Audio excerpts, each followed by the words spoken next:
الحمد لله رب العالمين والعاقبة للمتقين والصلاة والسلام على سيد الأنبياء والمرسلين وعلى آله وأصحابه الطيبين الطاهرين أما بعد فأعوذ بالله من الشيطان الرجيم بسم اللہ الرحمن الرحیم ان تجتنبوا کبائر ما تنہون عنہ ونکفر عنکم سیئاتکم وندخلکم مدخلا کریما صدق اللہ العظیم۔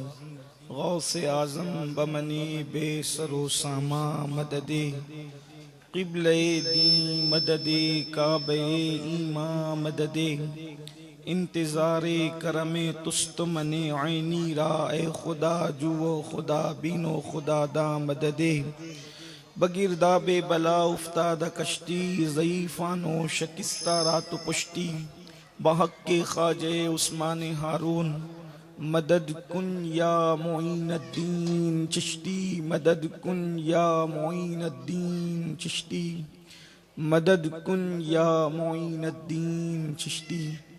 منبر پر رونق افروز شہزادگان رسول عرش مقام سادات کرام ذوی الاحترام ذوی الاحتشام باصفا علماء کرام حاضرین محفل پردہ نشین ماؤں اور بہنوں السلام علیکم ورحمۃ اللہ وبرکاتہ۔ انتہائی احترام و عقیدت کے ساتھ اپنے اور ساری کائنات کے مرکز عقیدت انیس بے کساں چارہ ساز درد منداں ہم غریبوں کے غم گسار ہم فقیروں کی ثروت شہر یار ارم تاجدار حرم نوبہار شفاعت شب اسرا کے دولہا نوشے بزم جنت دانائے سبل مولائے کل ختم الرسل خسروِ خوباں سیاح لامکاں وجہ کن فکاں در اللہ المکنون سر اللہ المخزون عالم ما کانا وما یکون آب و گل انبیاء جانو دل اصفیاء مطلع ہر سعادت مقطع ہر سیادت خلاصہ کائنات فخر موجودات حضور احمد مجتبی محمد مصطفیٰ ارواحنا فدا صلی اللہ تعالی علیہ وآلہ وصحبہ وبارک وسلم کی بارگاہ بے کس پناہ میں جس طریقے سے پڑھاؤں بلند آواز سے میرے ساتھ مل کر پڑھیں الصلاۃ والسلام علیک یا رسول اللہ، الصلاۃ والسلام علیک یا نبی اللہ، الصلاۃ والسلام علیک یا حبیب اللہ وعلی آلک واصحابک یا نور اللہ صلی اللہ تعالی علیہ وسلم۔ وہ سوے لالا زار پھرتے ہیں تیرے دن اے بہار پھرتے ہیں جو تیرے در سے یار پھرتے ہیں در بدر یوں ہی خوار پھرتے ہیں اس گلی کا گدا ہوں میں جس میں مانگتے تاجدار پھرتے ہیں پھول کیا دیکھو میری آنکھوں میں دشت طیبہ کے خار پھرتے ہیں جان ہے جان کیا نظر آئے کیوں عدو گرد غار پھرتے ہیں ہائے غافل وہ کیا جگہ ہے جہاں پانچ جاتے ہیں چار پھرتے ہیں آہ کل عیش تو کیے ہم نے آج وہ بے قرار پھرتے ہیں اور کوئی کیوں پوچھے تیری بات رضا تجھ سے کتے ہزار پھرتے ہیں۔ آج کی یہ محفل دارالعلوم اہل سنت فیضان غریب نواز جو ہمارے برادر اکبر پیر طریقت یاسین باپو صاحب قبلہ کی نظامت میں اور ان کے زیر اہتمام چلتا ہے، اس کا دستار بندی کا یہ بہترین پروگرام ہے۔ جس میں علماء اور سادات کرام کی ایک بڑی جماعت آپ دیکھ رہے ہیں۔ الحمدللہ ہمارے منبر پر سید مظہر باپو، سید عبدالقادر باپو، سید ذاکر باپو، اسی طریقے سے سید مدنی باپو، دادا باپو، اور ساتھ ہی ساتھ مفتی مطیع الرحمان صاحب اور بھی بہت سارے ہمارے علماء مشائخ موجود ہیں۔ اگر ان کو دیکھا جائے تو ان سب کے نام لیں تو کافی وقت چلا جائے، لیکن ان سب کی نظر ایک شعر کیا جا سکتا ہے۔ ظاہر سی بات ہے کہ نام اہم نہیں ہوتا بلکہ شخصیات اہم ہوتی ہے۔ کسی کہنے والے نے کہا ہے، شاید کسی ایسی ہی محفل کو چمکتا دمکتا دیکھ کر کہا ہوگا کہ یہ بزم میں ہے جام جم نہیں، یہ بزم میں ہے جام جم نہیں، یہاں کوئی کسی سے کم نہیں، شکار ماہ کے تسخیر آفتاب کروں، میں کس کو ترک کروں، کس کا انتخاب کروں۔ یاسین باپو نے یہاں سب لوگوں کو جمع کیا ہے اور محبتوں کی یہ محفل ہے۔ الحمدللہ آج بہت خوشی کا دن ہے کہ کئی بچوں کی حفظ کی دستار اور دوپہر کو کچھ بچیوں کی رضا پوشی کا پروگرام آپ نے دیکھا ہوگا۔ اللہ تبارک و تعالی قبول فرمائے اور باپو کو اللہ عمر خضر عطا فرمائے۔ میں نے شب برات کے موقع کو سامنے رکھتے ہوئے اور مبارک رات کو سامنے رکھتے ہوئے قرآن مقدس کی ایک آیہ کریمہ تلاوت کرنے کا شرف حاصل کیا ہے۔ اللہ تبارک و تعالی اس کے متعلق مجھے حق کہنے اور آپ تمامی خواتین و حضرات کو حق سن کر اس پر عمل کرنے اور اسے عام کرنے کی توفیق عطا فرمائے۔ میرے پیارے آقا صلی اللہ علیہ وآلہ وسلم کے پیارے دیوانوں، انسان کی فکر یہ ہے کہ انسان عزت چاہتا ہے۔ دنیا کا کوئی انسان ذلت کو پسند نہیں کرتا، بلکہ جو لوگ پیدائشی طور پر ذلیل پیدا ہوئے ہیں ان لوگوں کو بھی ذلت گوارا نہیں ہے۔ ہر انسان عزت چاہتا ہے، ہر انسان عزت کا مقام چاہتا ہے، ہر انسان وقار کا مقام چاہتا ہے۔ انسان چاہتا ہے کہ مجھے عزت ملے۔ انسان عمر کے کسی حصے میں ہو، اس کا تعلق کسی قوم سے ہو، اس کا تعلق کسی قبیلے سے ہو، اس کا تعلق کسی خطے سے ہو، انسان یہی چاہتا ہے کہ مجھے عزت ملنا چاہیے، مجھے عزت کا مقام ملنا چاہیے۔ اور پھر انسان عزت کے لیے کبھی سوچتا ہے کہ میں دولت جمع کر لوں تو دولت کی وجہ سے میں عزت دار بن جاؤں گا، میرے پاس اچھی کاریں لوگ دیکھیں گے، اچھی سواریاں لوگ دیکھیں گے تو اس کی بنیاد پر لوگ میری عزت کریں گے اور مجھے عزت کی نظر سے دیکھیں گے۔ اگر کسی کی فکر یہ ہو کہ میرے پاس لباس اچھا ہوگا تو لوگ مجھے عزت کی نگاہ سے دیکھیں گے، تو لوگ پوری طاقت و قوت عزت کے حوالے سے لباس پہ صرف کر دیتے ہیں۔ کبھی وہ قیمتی لباس کے لیے چوری بھی کرتے ہیں، کبھی وہ قیمتی لباس کے لیے ڈاکہ بھی ڈالتے ہیں، کبھی وہ قیمتی لباس کے لیے حرام کاروبار بھی کرتے ہیں۔ غرض کہ جس نے سمجھا کہ بنگلوں سے عزت ملتی ہے تو وہ بنگلوں کے لیے محنت کرتے ہیں، کسی نے سمجھا اچھی کاریں یا اچھی سواریوں سے عزت ملتی ہے تو لوگ اچھی سواریوں پر محنت کرتے ہیں، اس کے حصول کی کوشش کرتے ہیں۔ کسی نے سمجھا کہ علم کے ذریعے سے صرف عزت ملتی ہے، وہ حصول علم کی طرف بڑھتے ہیں۔ میرے پیارے آقا صلی اللہ علیہ وآلہ وسلم کے پیارے دیوانوں، مگر یاد رکھیں عزت وہ نہیں جس کو انسان سمجھتا ہو۔ آپ مجھے بتائیں نا، اگر اچھی کاریں انسان کو معزز بناتی تو دنیا کے ایسے بھی تو لوگ ہیں کہ جو بہت قیمتی کاروں میں گھومتے ہیں لیکن ان کو پوچھنے والا کوئی نہیں، اور اگر تھوڑی سی وہ بازاری سستی شہرت حاصل بھی کر لیں تو کیا آپ نہیں دیکھتے کہ چند دنوں کے اندر ان کا نام مٹ جاتا ہے، ان کا نام تباہ و برباد ہو جاتا ہے۔ میں آپ سے پوچھتا ہوں، کبھی لوگ کسی کو شہنشاہ جذبات کہتے تھے، آج کہاں گئے آپ کے شہنشاہ جذبات؟ آج کہاں ہے ان کا نام؟ آج کہاں ہے ان کا نشان؟ اسی طریقے سے آپ دیکھتے چلے جائیں، کبھی کبھی اللہ اکبر کئی کئی کمپنیوں کے مالک لوگ جن کا سکہ لوگ دنیا میں چلتے ہوئے دیکھتے تھے، لیکن آپ سے میں پوچھنا چاہتا ہوں ان کی قبروں کا نشان بھی ملتا ہے تو مجھے بتا دو۔ آپ تلاش کرو ان کی قبور کا نشان، جن کے نام کے لوگ ڈنکے بجاتے تھے، جن کو لوگ سجدے کرتے تھے، ان کی دولت کی بنیاد بنیاد پر کیا ان کی قبروں کا نشان ہے؟ کہاں ہے فرعون کی قبر؟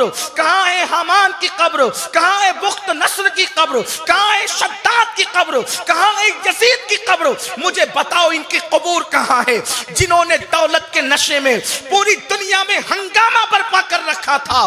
اپنی سوچ کی اصلاح کر لو۔ دولت کے ہوس اور دولت کی عبادت کے اندر انسان تو خدا کو بھول نہ جانا۔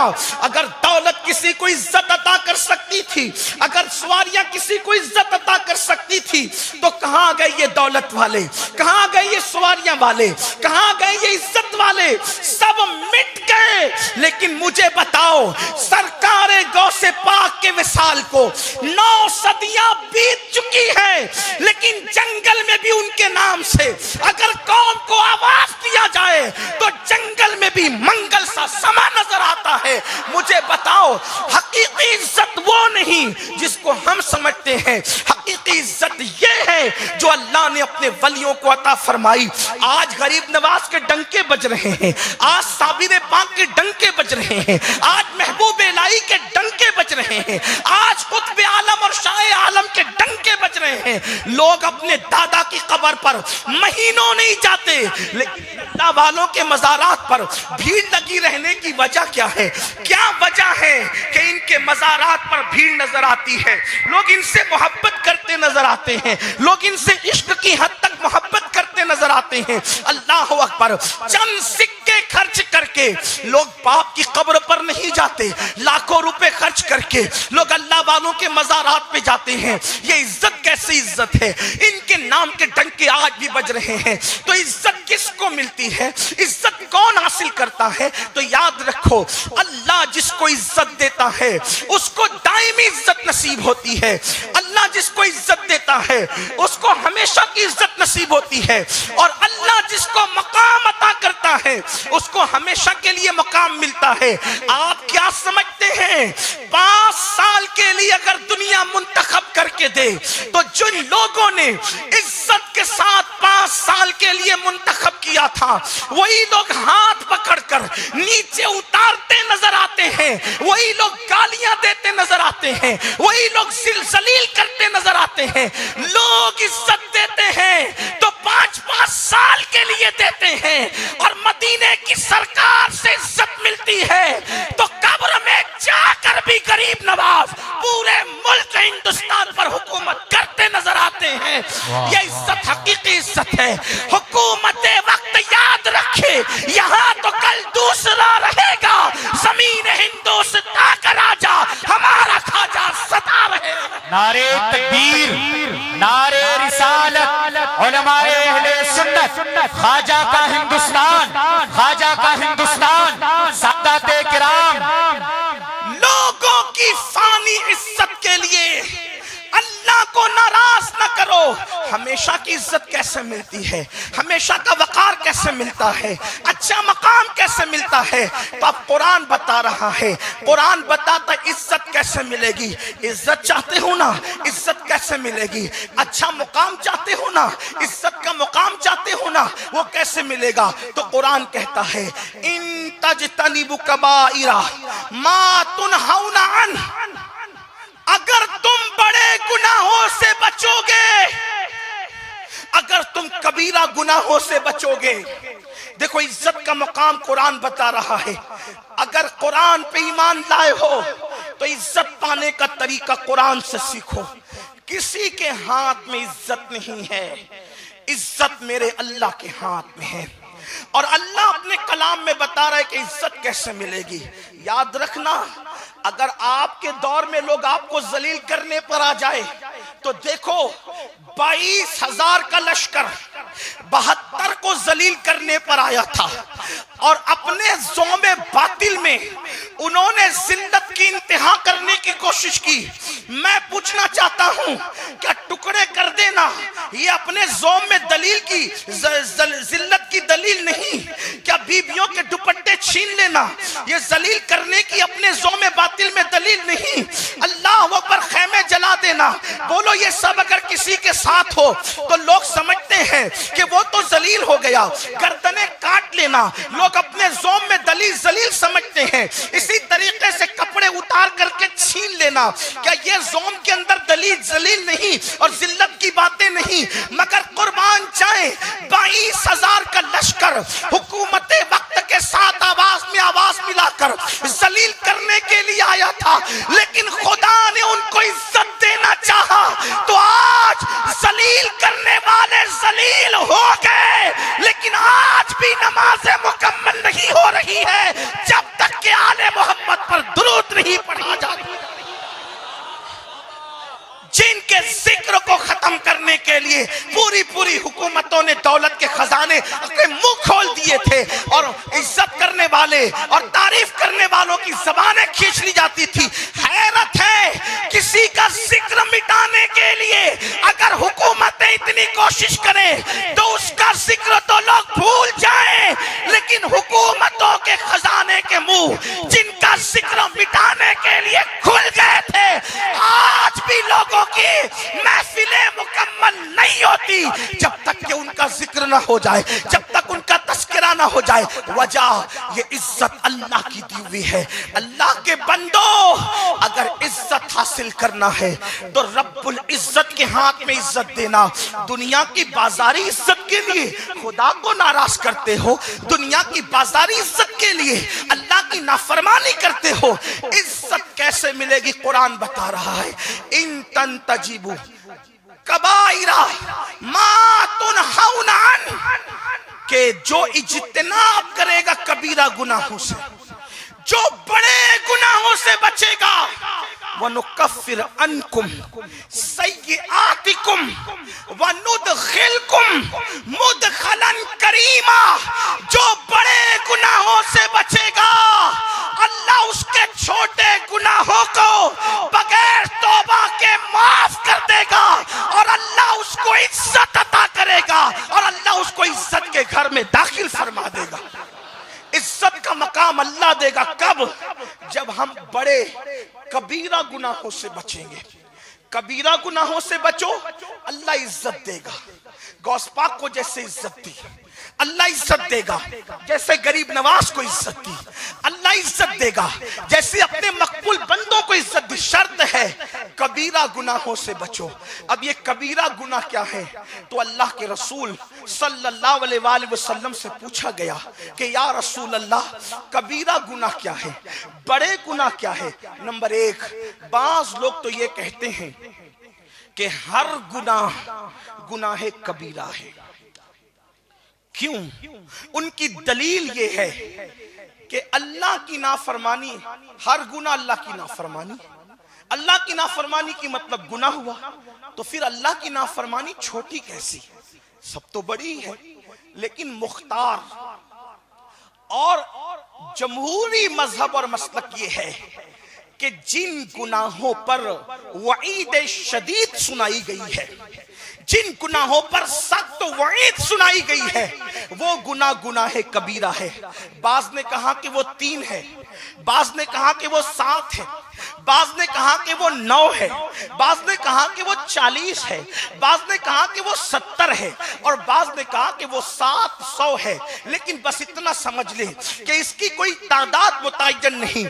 جس گناہ پر وعید شدید یعنی سخت عذاب کی وعید سنائی گئی ہے وہ گناہ کبیرہ ہے. اب آئیے اللہ کے رسول علیہ السلام نے خود گناہ کبیرہ کا تذکرہ کیا. میں جلدی اس کو پڑھتا ہوں جتنا وقت میں گنجائش ہے, اس لیے کہ حضور قائد ملت تشریف لائیں تو میری گفتگو مکمل ہوگی, اتنا ہی وقت میرے پاس ہے. اب جتنے وقت میں بھی وہ تشریف لائیں گے اتنے وقت تک گفتگو ہوگی. اب دل کے کانوں سے سننا, کبیرہ گناہ سے بچو گے اللہ عزت دے گا, اللہ عزت دے گا, اور اللہ کا وعدہ ہمیشہ سچا ہے. ان اللہ لا یخلف المیعاد, میرا اللہ کبھی جھوٹا وعدہ نہیں کرتا, اس کا وعدہ سچا ہے, اس کا وعدہ حق ہے, اس لیے کہ وہ خدا سچا ہے. اللہ اکبر. تو کبیرہ گناہ کیا ہے اس کی فہرست آج کی محفل میں آپ سن لے. نمبر 1 سب سے بڑا گناہ کبیر الکبائر, جسے اکبر الکبائر کہا گیا, جسے اکبر الکبائر کہا گیا، سب سے بڑا کبیرہ گناہ جس کو اللہ کبھی معاف نہیں کرے گا۔ یہ گناہ ہر گناہ کی معافی ہے، اس گناہ کی معافی نہیں ہے، اور پہلے نمبر پر وہ گناہ ہے، اس کو شرک کہتے ہیں۔ شرک یعنی شرک سے بچو، یہ گناہ کبیرہ ہے، اور جب تک شرک سے کوئی توبہ نہ کرے تو اللہ اس کو کبھی معاف نہ کرے۔ مشرک جہنم میں ہمیشہ رہے گا، مشرک کا ٹھکانہ ہمیشہ ہمیشہ عبدالآباد جہنم ہے، وہ کبھی جہنم سے نکلے گا نہیں۔ مشرک کو کسی کی شفاعت کام نہیں آئے گی، مشرک کی کوئی شفاعت نہیں کرے گا، اگر کسی نے کر بھی دیا تو قبول نہیں ہوگی، اور یوں تو کوئی کرے گا بھی نہیں، اس لیے کہ مشرک کے لیے شفاعت نہیں، مشرک کے لیے مغفرت کی دعا بھی نہیں، مشرک مر جائے اس کی قبر پر جانے کی اجازت بھی نہیں، مشرک مر جائے اس کے جنازے میں شرکت کی اجازت بھی نہیں۔ مشرک کا مطلب کیا؟ کہ جو اللہ کو چھوڑ کر کسی اور کو معبود مانے، جو اللہ کو چھوڑ کر کسی اور کی عبادت کرے، خدا کی ذات و صفات میں کسی کو شریک کرے، وہ مشرک ہے۔ مشرک کی کبھی تو جو ہے وہ اس کے لیے کبھی معافی نہیں ہے، اس لیے شرک سے بچو۔ آئیے میں آپ کو بتاؤں، میری قوم کے کچھ جوان آج شرک کے راستے پر بھی جانے لگے ہیں۔ بڑی معذرت کے ساتھ میری قوم کے جوانوں، اس گناہ سے بچو۔ یہ شرک کیا ہے؟ اللہ اکبر۔ اقبال نے کہا تھا، اللہ اللہ، اقبال نے بہت خوبصورت انداز سے کفر کا فلسفہ سمجھایا تھا۔ کہا تھا کہ بتوں سے تجھ کو امیدیں، خدا سے ناامیدی، بتوں سے تجھ کو امیدیں، خدا سے نا امیدی، مجھے بتا تو صحیح اور کافری کیا ہے، مجھے بتا تو صحیح اور کافری کیا ہے۔ میری قوم، بڑی معذرت کے ساتھ علماء اور سادات کی محفل میں میں یہ عرض کروں، اہل سنت کے مجمع میں بڑی نازک بات، میری قوم شرک کی طرف جا رہی ہے۔ شرک کے دروازے اس قوم پہ کھل رہے ہیں۔ وہ کیسے؟ کسی نے تعویذ دے دیا، اب آدمی کا یقین ہے کہ یہ تعویذ پہنوں گا تو میرا نقصان نہیں ہوگا، یہ تعویذ پہنوں گا تو مجھے روزی ملے گی، یہ تعویذ پہنوں گا تو میں کروڑپتی بن جاؤں گا، یہ تعویذ پہنوں گا تو میں مالدار بن جاؤں گا، یہ تعویذ پہنوں گا تو میں کبھی بیمار نہیں پڑوں گا۔ بڑی معذرت کے ساتھ تعویذ پر میرا بھی عقیدہ ہے، جتنے بیٹھے اہل سنت کے علماء ان کا بھی عقیدہ ہے، لیکن آپ سے پوچھتا ہوں، تعویذ پر ہم یہ عقیدہ نہیں رکھتے کہ تعویذ پہنوں گا تو روزی ملے گی، تعویذ پہنوں گا تو بیمار نہیں پڑوں گا، تعویذ پہنوں گا تو شفا مل جائے گی۔ یہ سب غلط عقیدے ہیں۔ عقیدہ یہ صحیح ہے، تعویذ پہنا اور اگر اللہ چاہے تو مجھے شفا ملے گی، اللہ اگر چاہے تو روزی ملے گی، اللہ اگر چاہے تو میں بلاؤں سے محفوظ رہوں گا۔ بڑے سے بڑے بزرگوں کا تعویذ بھی اللہ کی اجازت کے بغیر نہ شفا دے سکتا ہے نہ بلاؤں کو ٹال سکتا ہے، اور اگر اللہ چاہے تو تو قرآن پورا سینے میں لٹکا لے، پھر بھی تو مصیبتوں میں گرفتار رہے گا۔ ارے تو کیا اور تیرا تعویذ لکھنے والا کیا؟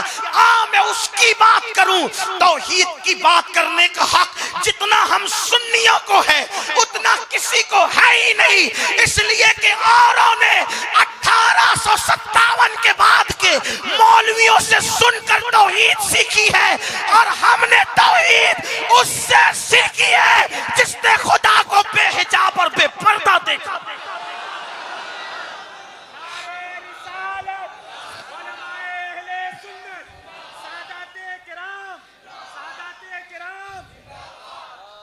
مولا کائنات فرماتے ہیں، میں نے اللہ کو پہچانا، باب مدینۃ العلم، خاتم الولایت، فاتح خیبر۔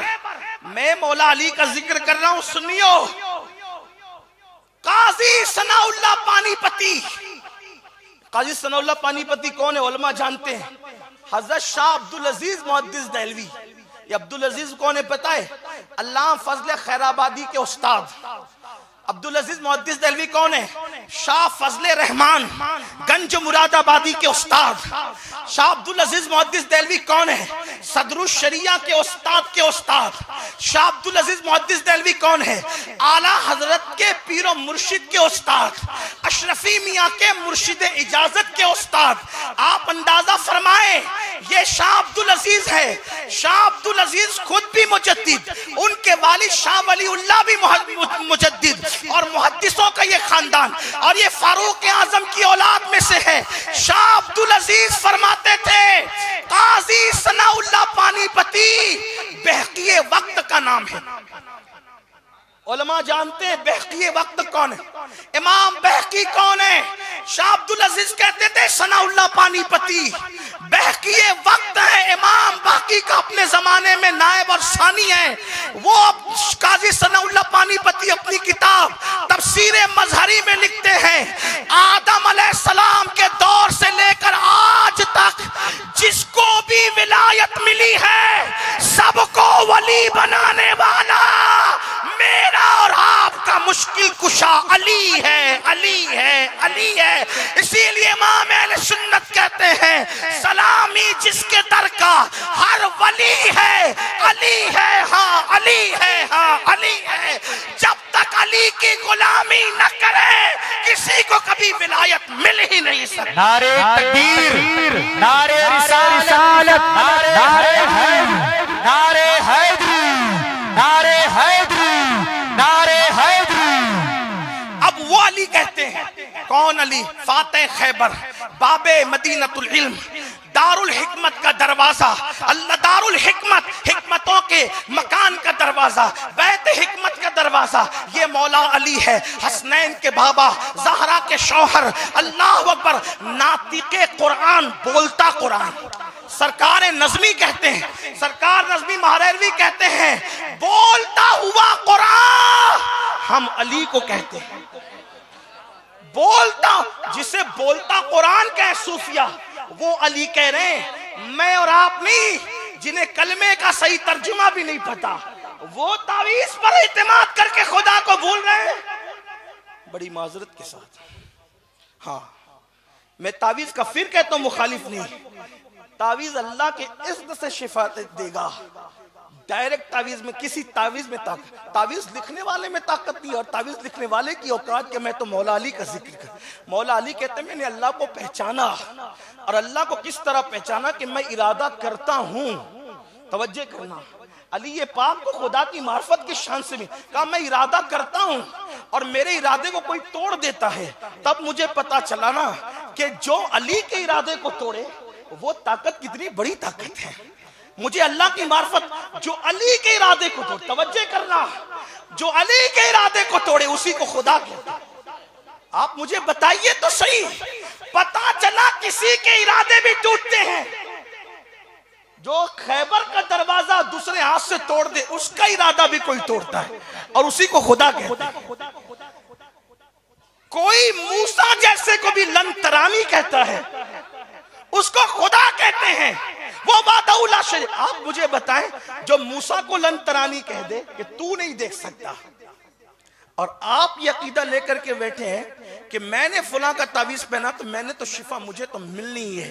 میں یہ نہیں کہتا ڈائریکٹ یہ شرک ہے, لیکن اتنا ضرور کہتا ہوں شرک کے راستے پہ کہیں نہ کہیں جا. نمبر 2, شرک کا ایک راستہ یہ بھی اختیار کیا آپ نے بڑی معذرت کے ساتھ کہ اگر آپ کی طبیعت کہیں بھرتی نہیں اور آپ کی مراد کہیں پوری نہیں ہوتی تو اب تم بت پرستوں کے پاس بھی جا رہے ہو اپنا علاج کرانے کے لیے. اور اللہ کے رسول علیہ السلام فرماتے ہیں جو جادوگروں کے پاس جائے وہ کفر کرتا ہے. کفر, یہ کفر قرار دیا اللہ کے رسول نے. تو یاد رکھیے کوئی بھی چیز دوا شفا دے, تعویذ شفا دے, یہ صرف اللہ کے اذن سے, اللہ کے اذن کے بغیر کوئی شفا نہیں دے سکتا.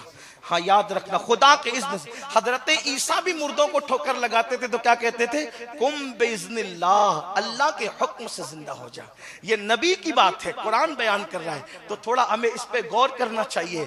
تو اللہ سے اپنے رشتے کو مضبوط کرو. پھر دوسری چیز, گناہ کبیرہ میں دوسرے نمبر پہ جو چیز آتی ہے شرک کے بعد میرے آقا فرماتے ہیں ماں باپ کے ساتھ نافرمانی کرنا, بدسلوکی کرنا, یہ بھی گناہ کبیرہ ہے. اور شب برات میں سب کو بخشا جاتا ہے، جن بدبختوں کو اور کم نصیبوں کو نہیں بخشا جاتا وہ ماں باپ کے گستاخ اور بے ادب بھی ہے۔ اور آج اتنا بڑا مجمع ہے، سب شب برات کے انتظار میں ہے۔ شب برات آئے گی میں صلاۃ التسبیح پڑھوں گا، شب برات آئے گی میں اتنے پارے کی تلاوت کروں گا، شب برات آئے گی میں یہ عبادت کروں گا، یہ عبادت کروں گا۔ آپ کے پاس پورا چارٹ ہوتا ہے، میں بالکل اس چارٹ سے متفق ہوں، میرا کوئی اختلاف نہیں۔ میں تو اہل سنت کا ایک گرا پڑا انسان ہوں، مجھ سے برا اہل سنت میں کوئی ہے نہیں، آخری نمبر کا آدمی ہوں۔ میں اہل سنت کے علماء سے کب اختلاف کر سکتا ہوں؟ وہ پورے چارٹ سے میں متفق ہوں، کئی اختلاف نہیں۔ صلاۃ التسبیح بہترین، نماز فاطمہ بہترین، فلاں تسبیح بہترین، لیکن یہ سب نفل ہے، نفل۔ اس سے بڑھ کے بھی کرو گے تو کچھ ملنا نہیں ہے۔ کب تک؟ جب تک ماں باپ کو راضی نہ کر لو۔ شب برات میں پہلا کام اپنے ماں باپ کو خوش کرو، اپنے ماں باپ کو راضی کرو۔ میرے آقا صلی اللہ علیہ وآلہ وسلم کے دیوانوں، آپ ماں باپ کو ناراض کر کے خدا کو راضی کرنے چلے، آپ باپ کا دل دکھا کے خدا کو راضی کرنے چلے۔ کتنے وہ جوان ہیں جنہوں نے اپنے ماں باپ کی فکر کی، کتنے وہ جوان ہیں جنہوں نے اپنے ماں باپ کا خیال کیا۔ میرے آقا صلی اللہ علیہ وآلہ وسلم کے دیوانوں، کیا میں یہ آپ کہنے میں حق با جانب نہیں، اللہ اکبر، کہ اگر دوستوں کی پارٹی ہو تو ہر آدمی جیب میں ہاتھ ڈالتا ہے، میں پیسے دوں گا، میں پیسے دوں گا، میں پیسے دوں گا۔ بولو یہ ہے کہ نہیں ہے؟ دوستوں کی پارٹی میں سب کی جیب میں ہاتھ جاتا ہے، لیکن جب ماں باپ بیمار پڑتے ہیں تو کیا ہوتا ہے؟ بڑا بھائی منجلے سے کہتا ہے تو بل دے دوا کھانے کا، منجلہ چھوٹے سے کہتا ہے کیا تیری ماں نہیں ہے، کیا تیرا باپ نہیں ہے، تو بل نہیں دے سکتا، تو بھی تو اتنا کماتا ہے۔ سوچو تو صحیح، جب ماں باپ اللہ اکبر تو تمہاری پرورش کر رہے تھے تو کیا ماں باپ نے بھی اس طریقے سے لوگوں کے حوالے ہمیں کیا تھا؟ اللہ اکبر۔ سن لو، آج دین کی پوری شکل بدلتی جا رہی ہے۔ جس چیز کو ترجیح دینا چاہیے اس کو ترجیح نہیں دے رہے ہیں، اور جس کو ترجیح نہیں دینا چاہیے اس کو چیز کو سر پہ لے کر کے گھوم رہے ہیں۔ میرے پیارے آقا علیہ السلام کے پیارے دیوانوں، یہ شیطان کا مکر ہے، یہ شیطان کا فریب ہے کہ شیطان تمہیں فرائض سے ہٹا کر نوافل میں الجھا دیتا ہے۔ اللہ اکبر۔ آج بے شمار وہ ماں باپ ہے جو مسجدوں کے زینے پہ بیٹھ کر کے بھیک مانگ رہے ہیں۔ آج بے شمار وہ ماں باپ ہے جو اللہ اکبر بریجوں کے نیچے، پلوں کے نیچے، بڑے شہروں کے اندر زندگی گزارنے پہ مجبور ہو چکے ہیں۔ ماں باپ کی عزت کون کر رہا ہے؟ ماں باپ کے ساتھ حسن سلوک کون کر رہا ہے؟ آج میں اپنے جوانوں کو بتاؤں، اللہ اکبر، سادات پر جان چھڑکنے والوں، علماء پر جان چھڑکنے والوں، پیروں پہ جان چھڑکنے والوں، ابھی اتنے سارے سادات آپ کو نظر آ رہے ہیں، سب ان کے ہاتھ چومنے کے لیے ایسے دوڑیں گے جیسے شہد کی مکھیاں چھت کی چھتے کی طرف دوڑتی ہے۔ بڑے بڑے پیران نظام آ جائیں، ایک ہاتھ کا بوسہ دینے کے لیے آپ دھکے بھی کھاتے ہیں، دھکے بھی دیتے ہیں۔ مجھے کوئی اختلاف نہیں، میرا عقیدہ یہ ہے، بالکل ہے، کہ ہاتھوں کو چومنا بڑے بڑے مجرموں کی نجات کا ذریعہ بن گیا۔ ایک بہت بڑے بادشاہ کے مرنے کے بعد کسی نے کہا، ارے تو نے تو فلاں فلاں کو قتل کیا، تیرے ساتھ کیا ہوا؟ اس نے کہا میں نے امام حسن بصری کے ہاتھ چومے، اسی کے صدقے اللہ نے میری مغفرت فرما دی۔ میں ہاتھ چومنے کا مخالف نہیں، کیونکہ ابو داؤد شریف کی حدیث میری نگاہوں میں ہے۔ الحمدللہ ہم نے اپنے بڑوں کی صحبت میں بیٹھ کر کچھ سیکھا بھی ہے۔ اللہ اکبر، ایسے نیند سے اٹھ کر آپ کو درس دینے نہیں آئے ہیں، ہم نے اپنے بزرگوں کی خدمت کی ہے، جوتیاں سیدھی کی ہے، کچھ سیکھا ہے، اس کے بعد آپ کے پاس آئے ہیں۔ یہ غرور گھمنڈ سے نہیں کہتے، لیکن اتنا ضرور کہتا ہوں، ابو داؤد شریف میں ہے، صحابہ نے میرے نبی کے ہاتھ بھی چومے، میرے آقا کے پیر بھی چومے، لیکن آپ سے اتنا ضرور کہنا چاہتا ہوں، علماء کی طرف دوڑنے والوں، مشائخ کی طرف دوڑنے والوں، سادات کی طرف دوڑنے والوں، مجھے اتنا بتاؤ، کیا کبھی تم نے اپنے باپ کے بھی ہاتھ چومے؟ کیا کبھی تم نے اپنی ماں کے بھی ہاتھ چومے؟ تیرے پیر کے پاس تو ہاتھ چومنے والوں کی قطار لگی ہے، اس کے پاس تو جائے نہ جائے وہاں کوئی کمی نہیں، لیکن تیرے باپ کے لیے تیرے سوا کوئی نہیں ہے، تیری ماں کے پاس تیرے سوا کوئی نہیں ہے۔ ماں باپوں کو لات مار کر، ماں باپوں کو ترسا کر، ماں باپوں کو تڑپا کر تم خدا کو کبھی راضی نہیں کر سکتے۔ اس لیے میری قوم کے جوانوں، اگر چاہتے ہو کہ شب برات میں اللہ تمہاری بے حساب مغفرت کرے تو پہلے اپنی ماں کے قدموں کو پکڑو، پہلے اپنے باپ کے قدموں کو پکڑو، اور سن لو، دعاؤں کے چکر میں کبھی اس کا در، کبھی اس کا در، کبھی اس کا در، کسی کی دعا میں گارنٹی نہیں ہے، میری یہ جملے کبھی کبھی کمرشل لوگوں کو تلخ لگتے ہیں، لوگ مجھ سے اس پہ لڑتے بھی ہیں، تو قوم کو بے ادب بنا کے چھوڑے گا۔ میں نے کہا میں کبھی بے ادب نہیں بناتا۔ کیوں؟ اس لیے کہ قوم تمہاری بھی باوفا نہیں ہو سکتی جب تک یہ ماں باپ کی وفادار نہ۔ جو ماں باپ سے وفا نہ کرے وہ پیر سے وفا کرے گا۔ اگر پیران نظام کی سوچ یہ بنی ہے کہ ماں باپ کا بے وفا میرا وفادار ہوگا، تو میں کہتا ہوں یہ غلط ہے۔ اور کوئی پڑھا لکھا پیر یہ کہتا بھی نہیں، ہمارا سنی پیر، چند جاہل جو گھس گئے اس صف میں ان کی بات کر رہا ہوں۔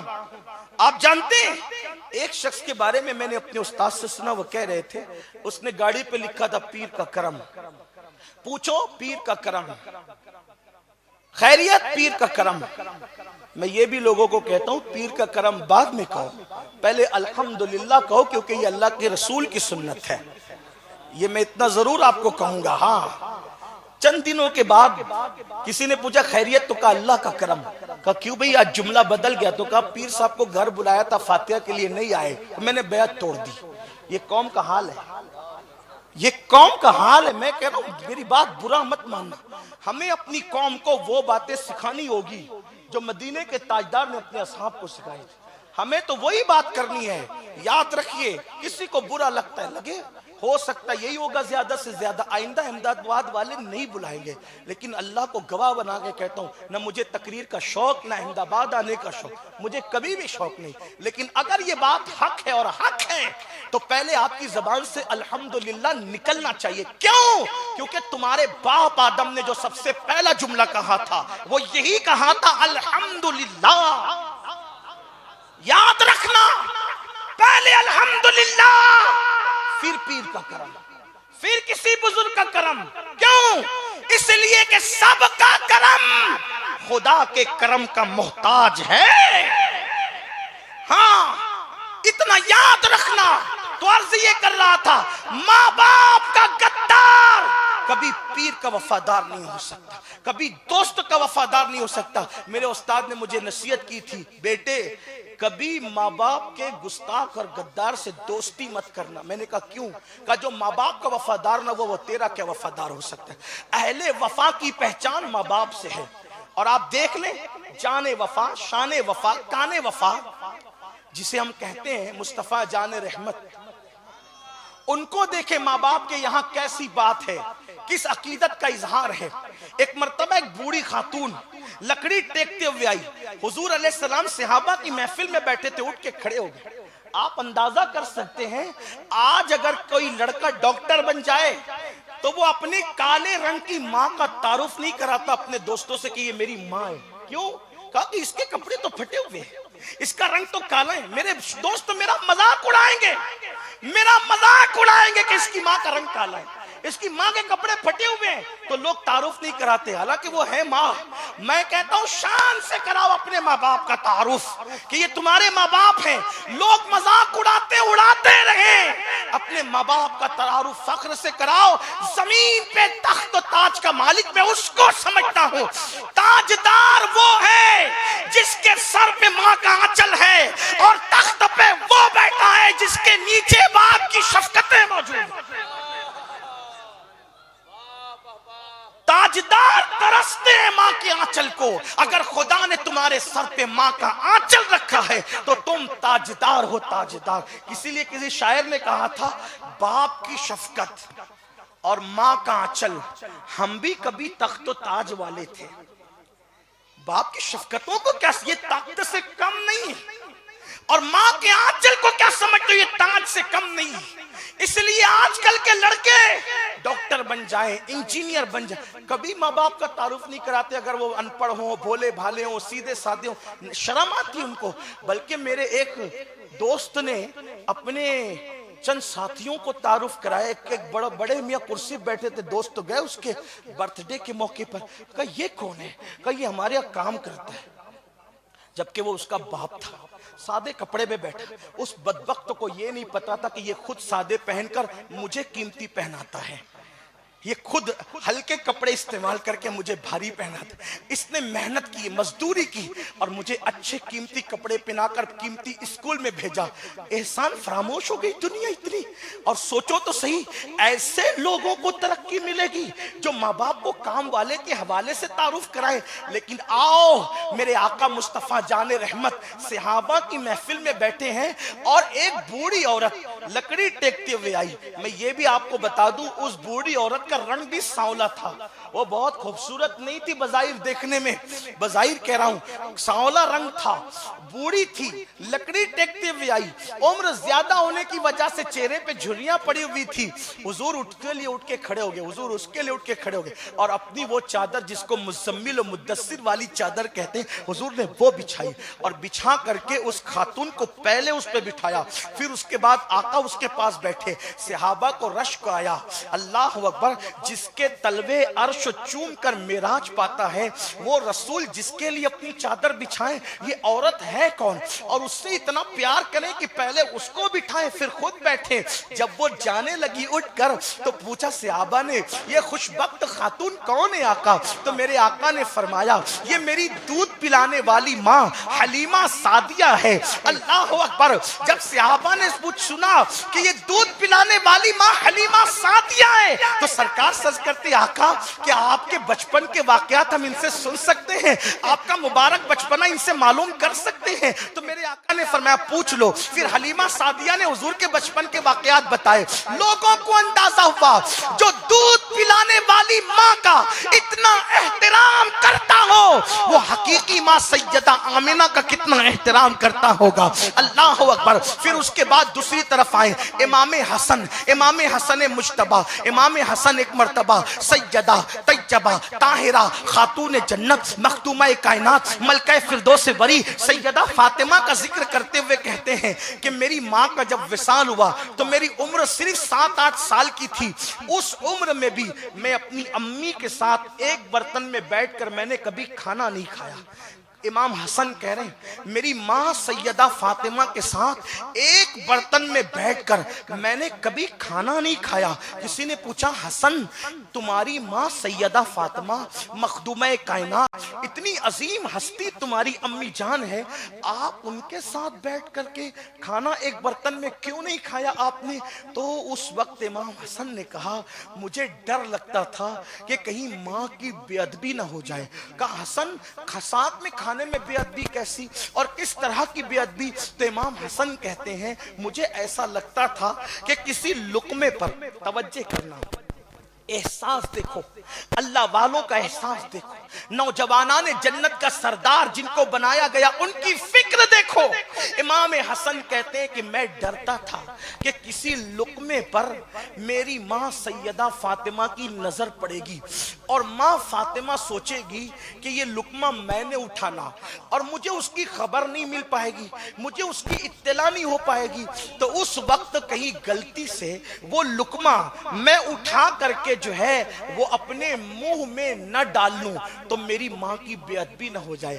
حالانکہ وہ غلطی اپنے لیے کہہ رہے ہیں لیکن ہم اس کو غلطی کا کیا رنگ دیں؟ وہاں تو غلطی قریب سے گزر کر بھی نہیں جا سکتی، وہاں تو خطا قریب سے گزر کر بھی نہیں جا سکتی، وہاں تو لغزشیں قریب سے گزر کر بھی نہیں جا سکتی. لیکن امام حسن عاجزی کرتے ہوئے بتا رہے ہیں کہ مجھے ماں کے نظر کردہ لقمے کی خبر نہ ہو کہ ماں اس کو اٹھانا چاہتی ہے اور میں اس کو بھول سے اٹھا لوں تو ماں کی بے ادبی نہ ہو جائے. اس تصور کی وجہ سے میں نے کبھی ماں کے برتن میں کھانا نہیں کھایا. میرے آقا صلی اللہ علیہ وآلہ وسلم کے دیوانوں آج بتاؤ آج لوگ کیا کرتے ہیں؟ اللہ اکبر، گھر بنائیں گے تو ایک کمرہ چھوٹا سا ماں باپ کے لیے نکال دیں گے کہ بوڑھا بوڑھی اسی کے اندر دروازے کے اندر بند ہو کر کے پڑے رہیں گے. کیوں؟ میرے بچوں کو ڈسٹرب نہ ہو، میری بیوی کو جو ہے وہ خلل نہ ہو. آپ سے پوچھنا چاہتا ہوں کیا ہمارے ساتھ بھی ہمارے ماں باپ نے یہی سلوک کیا تھا؟ نہیں. آج ماں باپ کی ناقدری ہو رہی ہے اور ناقدری کی بنیاد پہ یاد رکھنا دنیا میں کوئی کسی کتنی بھی عبادت کر لے، کتنی بھی ریاضت کر لے، کتنا بھی متقی ہو جائے، ماں باپ ناراض ہے تو خدا اس کی عبادت کو اس کے منہ پہ مار دے گا، اللہ اس کی عبادت کو قبول نہیں کرے گا. امام اہل سنت سیدی اعلیٰ حضرت امام احمد رضا خان محدث بریلوی ماں باپ کا حقوق بتاتے ہوئے بتاتے ہیں کہ ماں باپ کا ادب کیا ہے. میں سمجھتا ہوں کہ معذرت کے ساتھ شاید ہم میں سے کوئی اس پر عمل نہیں کرتا. ہم لوگ اپنے بزرگوں کی عظمت کے نعرے بہت لگاتے ہیں لیکن صرف نعرے، میں لوگوں سے کہتا ہوں نعرے لگاتے رہے، کردار تو کبھی اختیار کیا نہیں ہے نا. آپ سے کہتا ہوں نعرے میں آج بھی اثر ہے، توجہ کرنا. نعرے میں جو کردار کے ساتھ لگے، جو دل کی گہرائی سے لگے. جلسوں کے نعرے تو رسم بن گئے، ایک دوسرے کو اٹھانے اور بیدار کرنے کا سبب بن گئے، خطبہ کے استقبال کا ذریعہ بن گئے. جبکہ یہ نعرے وہ تھے جو باطل کے قلوب و اذہان میں لرزہ پیدا کر دیتے تھے. آج بھی نعرے میں تاثیر ہے. اگر آپ سوچتے ہیں کہ نعرے میں تاثیر نہیں تو میں ایک بات کہتا ہوں. ایک گمنام لڑکی کرناٹک کی ایک مرتبہ نہیں 3 مرتبہ صرف ہاتھ اٹھا کر کردار کی پاکیزگی کے ساتھ اللہ اکبر اللہ اکبر اللہ اکبر کہتی ہے تو گمنام سی لڑکی کے پوری دنیا میں ڈنکے بجنے لگتے ہیں. آج بھی اللہ بتا رہا ہے کہ میرے نام میں وہی تاثیر ہے جو خالد بن ولید کے دور میں تھی، میرے نام میں وہی تاثیر ہے جو طارق بن زیاد کے دور میں تھی، میرے نام میں وہی تاثیر ہے جو قرون اولیٰ میں تھی. ہاں وہی تاثیر کہ دی اذانیں کبھی یورپ کے کلیساؤں میں اور افریقہ کے تپتے ہوئے صحراؤں میں. دشت تو دشت ہے، دریا بنا چھوڑے ہم نے، بحر ظلمات میں دوڑا دیے کھوڑے ہم نے. آج بھی نعرے میں تاثیر ہے. کب؟ کردار کے ساتھ میں.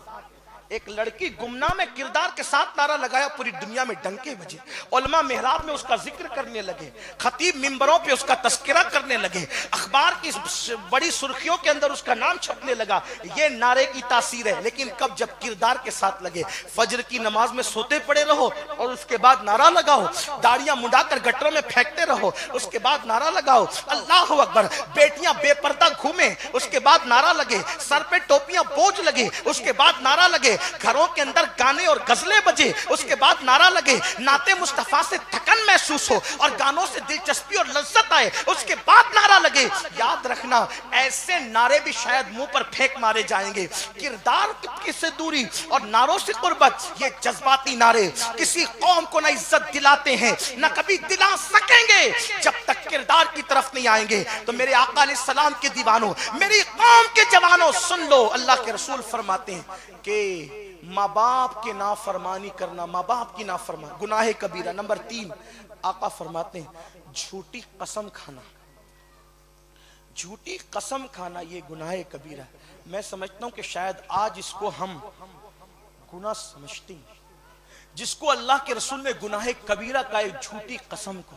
اور یہ جھوٹی قسم کیا ہے پتہ ہے؟ اگر ہو سکے تو سچی قسم بھی دنیا کے معاملے میں مت کھاؤ. سچی قسم سے بھی اس وقت تک بچو جب تک جان پر نہ بنائے، جب تک مال کا بڑا نقصان ہونے کا یقین نہ ہو، جب تک عزت چلے جانے کا اندیشہ نہ ہو، اس وقت تک سچی قسم بھی مت کھاؤ. کیونکہ جو بات بات پر قسم کھاتا ہے اللہ اس کی روزی کو تنگ کر دیتا ہے. یعنی یہ سچی قسم کی بات کر رہا ہوں. اور سچی قسم کھاتے کھاتے جھوٹی قسم کی عادت پڑ جاتی ہے لوگوں کو. اس لیے قسم جلدی مت کھائے. ہاں دین کے لیے اٹھاؤ، دین کی حقانیت پہ اٹھاؤ. رسول اللہ نے بار بار کہا اس رب کعبہ کی قسم جس کے قبضے قدرت میں محمد کی جان ہے. اور پھر حضور یہ باتیں کہہ کر اللہ کا دین اور اس کی حقانیت بیان کرتے تھے. اور ہم لوگ قسم کیوں کھاتے ہیں؟ میں لیٹ اس لیے آیا، قسم سے میں لیٹ جو ہے وہ جان بوجھ کر نہیں ہوا.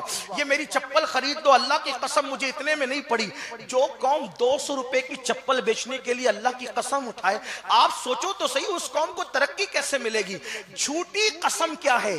اللہ کے رسول علیہ السلام فرماتے ہیں کہ اللہ نے فرمایا حدیث قدسی میں، کچھ رہے یا یاد رہے یا نہ رہے آپ اس کو سن لیں اور اس کو یاد کر لیں. میری بہنیں بھی سن رہی تو ان سے کہتا ہوں خدا کے لیے وہ اس کو سن لیں. جو جھوٹی قسم کھاتا ہے اللہ کے نام کی، اللہ فرماتا ہے میں اس کی 7 پشتوں تک اس پہ لعنت کرتا ہوں. جھوٹی قسم کھانے والوں کی ایک اس پر نہیں، ابھی جو اس کی پشتے ماں کے پیٹ میں بھی نہیں آئی، باپ کی پیٹ میں بھی نہیں آئی، صرف جھوٹی قسم کی وجہ سے اللہ اس کی 7 پشتوں تک لعنت کرتا ہے.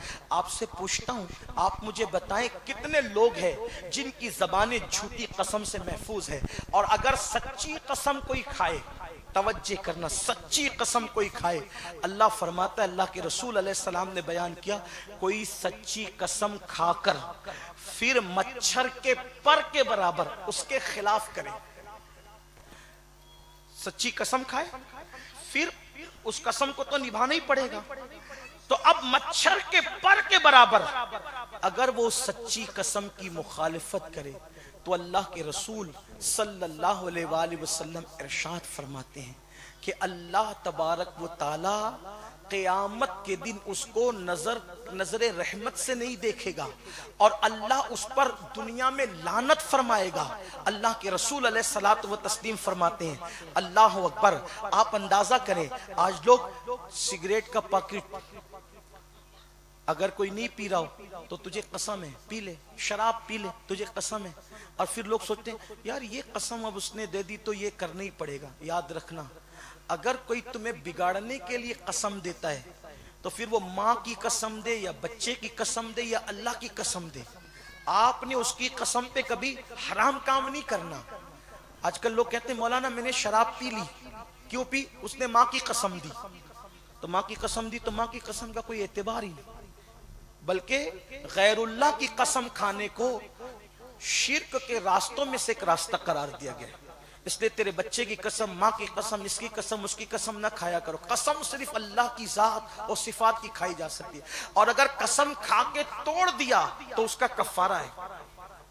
قسم کھا کے توڑ دیا اس کا کفارہ ہے، یا تو کسی کو ایک لباس غریب کو پہناؤ، یا پھر لگاتار 3 دن روزے رکھو، یا پھر 10 مسکینوں کو، 10 غریبوں کو 2 ٹائم کا کھانا پیٹ بھر کر کے کھلاؤ، یہ اس کا کفارہ ہے۔ یعنی صرف استغفر اللہ پڑھنے سے کام نہیں چلے گا، قسم توڑ کے اس کا کفارہ دینا پڑے گا۔ یہ قسم ہے، لیکن لوگ قسم کو کتنا نبھاتے ہیں۔ تیسری چیز آقا فرماتے گناہ کبیرہ شراب پینا، ایک اور ساتھ میں لے لو چوتھا گناہ کبیرہ جوا کھیلنا۔ شراب اور جوے کو قرآن نے بھی ساتھ میں بیان کیا۔ شب برات میں بھی سب کی مغفرت ہوتی ہے، شراب پینے والے کی مغفرت نہیں ہوتی۔ ایک حدیث سن لیں آپ، لرز جاؤ۔ حدیث پاک میں آیا، اللہ کے رسول علیہ السلام فرماتے ہیں، حدیث پاک کا مفہوم ہے جس نے شراب پی اور نماز چھوڑی گویا اس نے اپنی ماں کے ساتھ، اپنی خالہ کے ساتھ اور اپنی پھوپھی کے ساتھ زنا کیا۔ یہ حدیث ہے۔ حدیث کس میں لکھی ہوئی پتہ ہے؟ مجموع الزوائد نام کی کتاب میں لکھی ہوئی۔ دل کے کانوں سے سن۔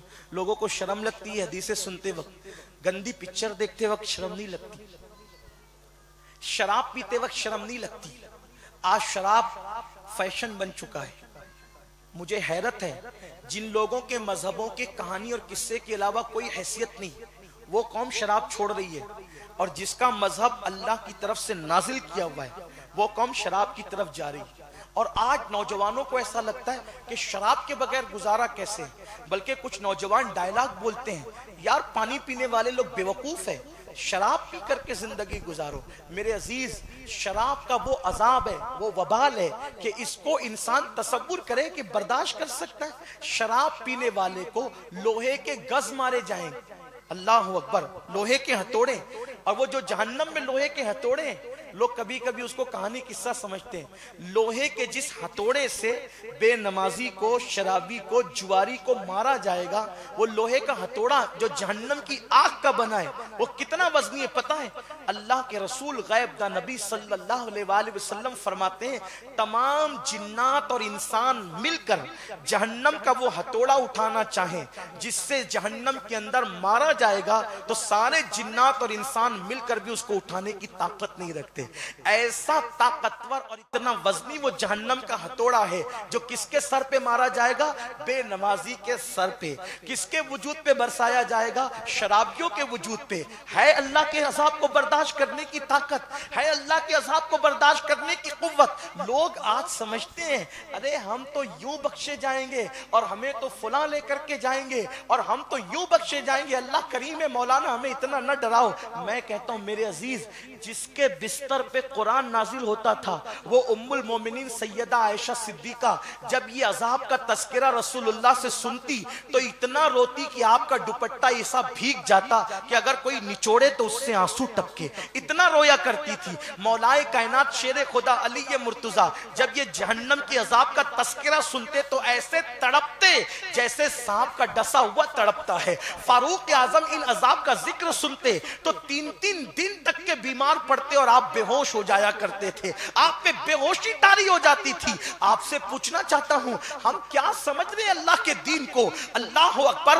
چھوٹی چھوٹی اسکیمیں اگر دنیا کے لوگ کہیں کہ یہ اسکیم لے لو یہ فائدہ, یہ اسکیم لے لو یہ فائدہ, یہ اسکیم لے لو یہ فائدہ, ایسا مت کرنا ورنہ اس سے نقصان ہوگا. صرف ایک بات آپ سے پوچھنا چاہتا ہوں, ڈاکٹر کہہ دے میٹھا مت کھانا ورنہ بیماری بڑھے گی. میں پوچھتا ہوں کتنے لوگ ہیں جنہوں نے میٹھا ترک کر دیا پسند ہونے کے باوجود؟ ڈاکٹروں کے کہنے پر جان بچانے کے لیے مٹھائی چھوڑ سکتے ہو, اللہ رسول کے کہنے پہ شراب کے کڑوے گھونٹ نہیں چھوڑ سکتے. وجہ کیا ہے؟ جتنی اہمیت تم نے ڈاکٹر کی باتوں کو دی اتنی اہمیت بھی اللہ رسول کی باتوں کی نہیں. پھر مذہب کس چیز کا نام ہے؟ مسلک کس چیز کا نام ہے؟ دین کس چیز کا نام ہے؟ قرآن اور حدیث کس چیز کا نام ہے؟ پھر مسلمان کہتا ہے ہم پر آسمان سے بلائیں کیوں نازل ہو رہی ہے, ہمیں تباہ کرنے کے منصوبے کیوں بن رہے ہیں, ہمیں برباد کرنے کے منصوبے کیوں بن رہے ہیں؟ میرے آقا صلی اللہ علیہ وسلم کے دیوانوں, جو قوم اللہ رسول کی بات کو اہمیت دینا چھوڑ دے وہ قوم عزت کے ساتھ زمین پر کیسے جیے گی؟ مسلمانوں, آج بھی ہمارا کھویا وقار ہمیں پھر مل سکتا ہے, آج بھی عظمت رفتہ بحال ہو سکتی ہے, آج بھی تخت و تاج ہمارے قدموں میں آ سکتے ہیں. اللہ رسول کی بات کو وہ اہمیت تو دو. حیرت ہے, بولو اپنے ایمان والے دل پر ہاتھ رکھ کر کے سوچو, ڈاکٹر کے کہنے پر مٹھائی نہیں چھوڑی, ڈاکٹر کے کہنے پہ میٹھا نہیں چھوڑا, نمک کا کھانا پسند تھا, بلڈ پریشر ہو گیا, نمک کا کھانا نہیں چھوڑ دیا, السر ہو گیا, مرچ کھانا نہیں چھوڑ دیا. جان بچانے کے لیے اتنے جتن, اور اس جان کو جہنم سے بچانے کے لیے کوئی جتن نہیں. یاد رکھنا, میرا اللہ قرآن میں فرماتا ہے ان الابرار لفی نعیم وان الفجار لفی جحیم. قرآن کہہ رہا ہے نیکوں کے لیے جنت ہے اور فاسق و فاجر گنہگاروں کے لیے جہنم ہے. کس سے گڑنا چھوڑ دو. اتنے پاپ کرنے کے بعد کہتے ہو جو ہوگا دیکھا جائے گا. کتنے دلیر ہو گئے. قیامت کا ذکر آتا ہے تو میرا شاعر کہتا ہے جو ہوگا دیکھا جائے گا. کیا دیکھے گا میرے بھائی؟ قرآن کہہ رہا ہے یوم یقوم الروح والملائکہ صفا لا یتکلمون الا من اذن. جبریل بھی اس دن تھر تھر کانپ رہے ہوگے, تو کیا دیکھے گا؟ آدم علیہ السلام نفسی نفسی کہہ رہے ہوں گے, تو کیا دیکھے گا؟ ابراہیم خلیل اللہ نفسی نفسی کہہ رہے ہوں گے, تو کیا دیکھے گا؟ جو ہوگا نماز چھوڑ کے کہتا ہے جو ہوگا دیکھا جائے گا. رمضان شریف کے روزے کھلے عام ترک کرنے کے بعد قیامت کے دن کے لیے کہتا ہے جو ہوگا دیکھا جائے گا. اس دن ہاتھ ملیں گے ہاتھ. اللہ کے رسول علیہ السلام فرماتے اس دن تو پسینہ اتنا ہوگا کہ کوئی ٹخنے تلے پسینے میں, کوئی گھٹنے تلے, کوئی کمر تلے, کوئی گلے تلے, کوئی کسینے کے اندر ہچکولے کھڑے ہوں گے. جیسے کشتیاں چلتی ہے دریا میں ویسے لوگ اپنے پسینوں میں تیریں گے. خدا کے لیے اپنے حال پہ رحم کر لیں. یہ شب برات جو قدرت دے رہی ہے اس لیے کہ توبہ کر کے پلٹو اللہ کی طرف, اپنے گناہوں سے معافی مانگو, اپنے گناہوں کی معافی مانگو اللہ کی بارگاہ میں, رب کی بارگاہ میں توبہ کرو. توبہ کا دروازہ کھلا ہوا ہے. اگر 40 سال تک بھی پاپ کیے, 40,000 سال تک بھی کوئی پاپ کر لے, اتنی عمر تو کسی کی ہو بھی نہیں سکتی, اور پھر توبہ کرے, میرا اللہ اس کی توبہ کو قبول کرتا ہے, میرا اللہ اس کو معاف کرتا ہے. خدا کے لیے میرے بھائی, اے میری قوم کے جوان, نہ تیرے اندر طاقت نہ میرے اندر طاقت کہ ہم اللہ کے عذاب کو برداشت کر سکے. میرے آقا مصطفیٰ جان رحمت صلی اللہ علیہ وآلہ وسلم فرماتے ہیں جہنمیوں کے سر پر کھولتا ہوا پانی جہنم کی آگ کا ڈالا جائے گا تو اس کا سر ایسے پگھلے گا کہ اس کے سر کے پگھلنے کا اثر اس کے وجود پر اور اس کے پیٹ پر پڑے گا. اس کا بھیجا زمین پہ گرے گا, اس کا سر پگھل کر زمین پہ گرے گا. یہ جہنم کے کھولتے ہوئے پانی کا عالم ہے. اور یاد رکھنا, جب کسی پر آپ کھولتا ہوا پانی ڈال دے تو وہ مر جائے گا, مرنے کے بعد نجات پا جائے گا. لیکن قرآن کہتا ہے کہ اتنے سارے عذابات جہنم میں دیے جائیں گے, سر کچلا جائے گا, گرم پانی ڈالا جائے گا, جہنم کے کانٹے دار چاہے وہ درخت درختوں کے پھل جسے تھوڑ وغیرہ کہتے ہیں یہ سب حلق میں ڈال کر کے کھلایا جائے گا, آب حمیم پلایا جائے گا. اس کے بعد کیا ہوگا؟ اتنی تکلیفیں اٹھا کر بھی مرو گے نہیں. قرآن کیا کہتا ہے؟ لا یموت فیہا ولا یحیا, لا یموت فیہا ولا یحیا. نہ وہ مرنے دے گی نہ جینے دے گی وہ جہنم کی آگ. مرنے اور جینے کے درمیان تڑپتے رہو گے. اور اللہ اکبر, شرابیوں کو کیا پلایا جائے گا؟ عام جہنمیوں کو تو جہنم کا کھولتا ہوا پانی پلایا جائے گا. اس پانی سے اس کے گوشت کا, چہرے کا گوشت تو جھڑ کے گرے گا. اس پانی کی وجہ سے اس کے پیٹ کی آنتیں کٹ کٹ کے گرے گی. لیکن جو شرابی لوگ ہیں, شرابیوں کو کیا پلایا جائے گا؟ حدیث پاک میں آتا ہے کہ جو لوگ زنا کریں گے, زنا کرنے والوں کے زنا کے اعضاء سے جو پیپ اور خون بہ کر کے نکلے گا بدبودار, وہ شرابیوں کو پلایا جائے گا. یعنی پانی نہیں, وہ جن لوگوں نے دنیا میں زنا کیا اور زنا کے اعضاء سے جو خون اور پیپ نکلا, وہ جہنم میں کھولتا ہوا خون اور پیپ بدبودار, وہ شرابیوں کے حلق کے اندر اتارا جائے گا. اللہ اکبر. وہ لوگ کہیں گے یہ کیا ہے؟ کہا جائے گا یہ جہنمیوں کے اعضائے زنا سے جو ہے جو خون اور پیپ نکلا تھا وہ ہے, اور یہ اس کا مزہ ہے جو تم دنیا میں نشہ کیا کرتے تھے. آپ سے پوچھتا ہوں, بورنگ کا پانی اگر اس میں ہلکی سی بدبو آ رہی ہو تو ہم اس کو منہ سے ہٹا دیتے ہیں اور اس کو حلق کے نیچے نہیں اتارتے. آپ بتاؤ, جس پانی کے اندر زمین کی بو آئے ہم وہ پانی نہیں پی پاتے. اللہ اکبر. اے شراب پینے والوں, اے شراب کی بوتلوں کو اپنے حلق کے اندر اتارنے والوں, سوچو وہ جہنمیوں کے زنا کے اعضاء سے جو خون اور پیپ نکلے گا وہ اپنے حلق میں کیسے اتار سکو گے؟ لیکن یاد رکھنا, اس دن اگر توبہ کرو گے تو توبہ کا دروازہ بند ہو چکا ہوگا. اس دن معافی مانگو گے, معافی کا دروازہ بند ہو چکا ہوگا. میرے عزیز بھائی, دنیا میں پہلی اور آخری مرتبہ آیا ہے. اگر اللہ سے آج معافی مانگ لے تو میرا اللہ تجھے معاف کرے گا.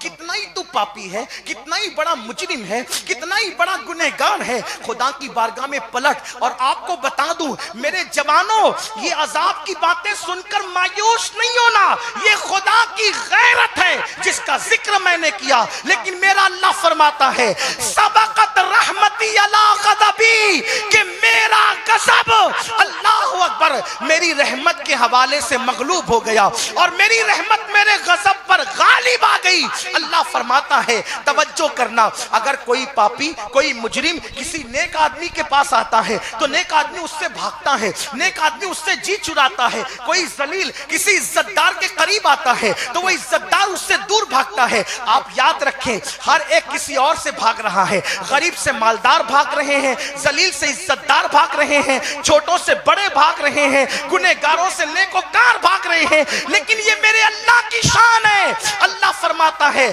میرے بندے, تو میری طرف ایک مشت آتا ہے تو میں تیری طرف ایک بالشت آتا ہوں. تو میری طرف چل کر آتا ہے تو میں تیری طرف دوڑ کر آتا ہوں, جیسا کہ میری شان ہے. اور علماء محتاطین کہتے ہیں کہ تو اللہ کی طرف چل کر آئے تو اللہ کی رحمت تیری طرف دوڑ کر کے آتی ہے. آؤ نا, خدا کی رحمت کو آواز دو, اللہ اکبر. اور شب برات میں تو یہ ہوتا ہے جیسے ہی سورج غروب ہوتا ہے, جیسے ہی سورج غروب ہوتا ہے, اللہ تبارک و تعالی غروب آفتاب ہی سے پہلے آسمان پر تجلی کرتا ہے, پہلے آسمان پر نزول اجلال فرماتا ہے اور پکار پکار کر اپنے گنہگاروں کو کہتا ہے اے گنہگاروں آؤ توبہ کرو تاکہ میں تمہیں معاف کروں. اے روزی کے طلب کرنے والوں روزی طلب کرو تاکہ میں تمہیں روزی عطا کروں. اے اولاد کے مانگنے والوں اولاد مانگو تاکہ میں تمہیں اولاد عطا کروں. اے محروموں محرومی سے نجات طلب کرو تاکہ میں تمہیں نجات عطا کروں. آپ سوچو تو صحیح, شب برات میں غروب آفتابی سے یہ صدائیں شروع ہو جاتی ہے, لیکن ہمارا حال یہ ہے ہم نہانے میں مصروف, کپڑے پہننے میں مصروف, خوشبو لگانے میں مصروف, سرما لگانے میں مصروف, اور یہ سارے سنگھار کرنے کے بعد پھر گلیوں میں گھومنے میں مصروف. آپ سے پوچھتا ہوں, نہانا تو اس لیے تھا تاکہ ہم عبادت کا اہتمام کرتے, سرما تو اس لیے لگانا تھا ہم اللہ کی بارگاہ میں جانے والے ہیں, عطر اس لیے لگانا تھا تاکہ ہم اللہ کی بارگاہ میں کھڑے ہونے والے ہیں. عطر سرما اور نہا کر ہمیں گھومنے کے لیے باراتیوں کی طرح نہیں بھیجا گیا تھا, بلکہ ہمیں عبادت کے لیے کھڑے ہونا تھا, وہاں گڑگڑانا تھا. لیکن افسوس وہ عبادت کی رات بھی ہم گھومنے میں, بات کرنے میں ضائع کر دیتے ہیں. اب تو پتہ نہیں کیا کیا چل پڑا, کہیں پٹاخے پھوڑے جاتے ہیں, کہیں آتش بازی کی جاتی ہے. اللہ اکبر. میرے بھائی, شب برات ضائع کرنے کے لیے نہیں ہے. میرے آقا فرماتے ہیں اس رات سب بخش دیے جاتے ہیں, چند بد نصیبوں کے, بلکہ کم نصیبوں کے علاوہ, چند کم نصیبوں کے علاوہ, بدبختوں کے علاوہ سب بخش دیے جاتے ہیں. جن کو نہیں بخشا جاتا وہ دو مسلمان جو ایک دوسرے کے لیے دل میں کینہ رکھتے ہیں, ایک دوسرے کے لیے کینہ رکھتے ہیں, ان کو نہیں بخشا جاتا. اور بڑی معذرت کے ساتھ, آپ نے داڑیاں, ہم نے داڑیاں لمبی کی, کپڑے بھی خوبصورت, ٹوپیاں بھی خوبصورت, امامے کے پیج بھی خوبصورت, سب خوبصورت. کیا دل بھی خوبصورت ہے ہمارا؟ ایک بھائی دوسرے بھائی کے لیے دل میں کینہ لے کر بیٹھا ہے. کینہ اتنا دل میں بڑھ گیا کہ اپنے امام کے لیے بھی ہمارا دل صاف نہیں ہے. یہ ہے کہ نہیں؟ پڑوسیوں کے لیے بھی دل میں کینہ. اور شب برات کی تیاری, شب برات سے پہلے میرے عزیز اپنا دل صاف کر. آپ سے پوچھتا ہوں, اگر کوئی بغل میں سور لے کر آئے تو کیا اسے مسجد میں داخل ہونے دو گے؟ بولو نا. کوئی بغل میں کتا لے کر آئے اسے مسجد میں آنے دو گے؟ نہیں نا. تو جب بغل میں کتا اور سور لے کر کوئی آئے تو اس کو مسجد میں نہیں آنے دیتے, تو اپنے دل میں یہ تکبر کا اور کینے کا کتا اور سور کب تک لے کر پھرتے رہو گے؟ جملے سخت ہو تو معاف کر دینا, لیکن سور کی نجاست اتنی نہیں جتنے کینے کی نجاست ہمارے دل کے اندر ہے. کیونکہ سور کی نجاست لگ جائے تو پانی سے صاف ہو سکتی ہے, لیکن یہ دل کے اندر جو کینے کی نجاست ہے نا, گھمنڈ کی نجاست ہے نا, یہ 7 سمندر کا پانی بھی کبھی دھل نہیں سکتا. تو دل کیوں صاف نہیں کرتے؟ اور یاد رکھنا, اتنا بڑا ہزاروں کا مجمع ہے, میں ہاتھ نہیں اٹھاؤں گا گناہ کے اظہار کے لیے, لیکن اپنے اپنے من میں ڈوب کر سوچو کہ میرے دل میں کتنا کینہ بھرا ہے. اللہ کے رسول علیہ السلام فرماتے شب برات میں سب کی مغفرت ہے, کینہ رکھنے والوں کی نہیں. ان کے اعمال بھی اللہ واپس کر دیتا ہے. ان کے دلوں میں تو کینہ ہے, واپس لے جاؤ ان کے اعمال. ان کے سر کے اوپر سجدہ نہیں جاتا, ان کے سر کے اوپر ان کی دعائیں نہیں جاتی. لوگ کہتے ہیں مولانا میری دعا قبول نہیں ہوتی. تیرے دل کو تو دیکھ, جسم کی جنابت کو دور کرنے کے لیے تو نہا رہا ہے, یہ دل کی جنابت تو کب دور کرے گا؟ یہ دل کی گندگی میرے بھائی کب دور کرے گا؟ اور سن لو, مومن کے دل میں کینہ نہیں ہوتا, اپنا دل پاک کرو. اللہ کے رسول صلی اللہ علیہ وآلہ وسلم نے حضرت سیدنا انس ابن مالک رضی اللہ تعالیٰ عنہ سے فرمایا, اے انس, ہو سکے تو صبح اس حال میں کرنا, اے انس ہو سکے تو صبح اس حال میں کرنا کہ تیرے دل میں کسی کے لیے کینہ نہ ہو. اور یہ میری سنت ہے, جو میری سنت پر عمل کرے گا وہ جنت میں میرے ساتھ داخل کیا جائے گا. نکال دو دل سے کینہ. اور کینہ نکالنے کا آسان طریقہ بتا دوں. مثال کے طور پہ کسی کے لیے دل میں کینہ ہے. اب دل میں کینہ ہے تو کیوں ہے؟ کیوں کینہ ہے دل میں؟ اس نے آپ کو ستایا, توجہ کرنا, اس نے آپ کو ستایا, آپ اس سے لڑ نہیں پائے تو دل میں کینہ آ گیا. جب بھی اس کو دیکھتے ہیں بھویں چڑھا لیتے ہیں, اس نے مجھے مارا تھا, اس نے مجھے گالی دی تھی, اس نے میرا نقصان کیا تھا, اسی لیے دل میں کینہ آتا ہے. بدلہ نہیں لے پاتے تو کینہ آتا ہے, ٹھیک, بدلہ لے لیتے تو دشمنی ہو جاتی ہے, پھر بھی دلوں میں کینہ رہتا ہے. اتنا سوچو, سیدنا فاروق اعظم جب آپ کے وصال کا وقت, شہادت کا وقت آیا تو آپ کو ایک شخص نے کھنجر سے مارا. دیکھیے دلوں سے, مومنوں کے لیے دل کتنا صاف. فاروق اعظم پوچھتے ہیں مجھے کس نے کھنجر مار کے شہید کیا؟ تو لوگوں نے کہا ایک مجوسی تھا, آتش پرست تھا. آپ نے کہا الحمدللہ. لوگوں نے کہا اس پر الحمدللہ کا مطلب کیا؟ کہا اللہ کا شکر ہے مجھے کسی مسلمان نے نہیں مارا, اگر مجھے مارتا تو میری وجہ سے وہ جہنم میں جاتا. شکر ہے میری وجہ سے کوئی مسلمان جہنم میں نہیں جائے گا. اب آپ سے پوچھتا ہوں ہمارے دل میں کینہ کیا؟ مجھے ستا رہے نا، بری موت مرے، کتے کی موت مرے، اس کا یہ نقصان ہو، اس کا وہ نقصان ہو. میں کہتا ہوں میرے عزیز، اور اگر کوئی بیمار پڑ گیا، ہاں مجھے بہت ستایا تھا نا اسی لیے بیمار پڑا ہے. میرے بھائی تو کون ہے؟ بلکہ یہ دعا کرو، اللہ اس نے مجھے ستایا، میں تیرے لیے اس کو معاف کرتا ہوں، کیونکہ میری وجہ سے اس پہ مصیبت نہیں آنا چاہیے، میری وجہ سے اس پہ تکلیف نہیں آنا چاہیے. میرے بھائیوں، ہم نے اپنے بزرگوں سے سیکھا کیا ہے؟ مولائے کائنات کو ابن ملجم نے حملہ کیا. دیکھو اللہ والوں کا انداز. ابن ملجم جیسا بدبخت، پلید، جہنمی، اس نے مولائے کائنات پہ حملہ کیا. اس پکڑا گیا. جب پکڑا گیا تو مولائے کائنات نے اپنے شہزادوں سے کہا مجھے پیاس بہت لگ رہی ہے، جلدی سے مجھے پانی پلاؤ. تو پانی کے اندر شکر ملا کر، وہ شکر کا پانی جسے ہم شربت کہہ لیں، وہ مولائے کائنات کو پیش کیا. مولائے کائنات نے وہ کٹورا لیا، اپنے منہ کے قریب کیا، اور قریب کرنے کے بعد جیسے ہی قریب کیا تو سامنے سے آواز آئی. وہ قاتل جو سامنے کھڑا تھا، لوگ اس کو پکڑے ہوئے تھے کہ اگر مولا کی شہادت ہو جائے تو پھر اس کا شریعت نے جو حکم دیا وہ کام کیا جائے.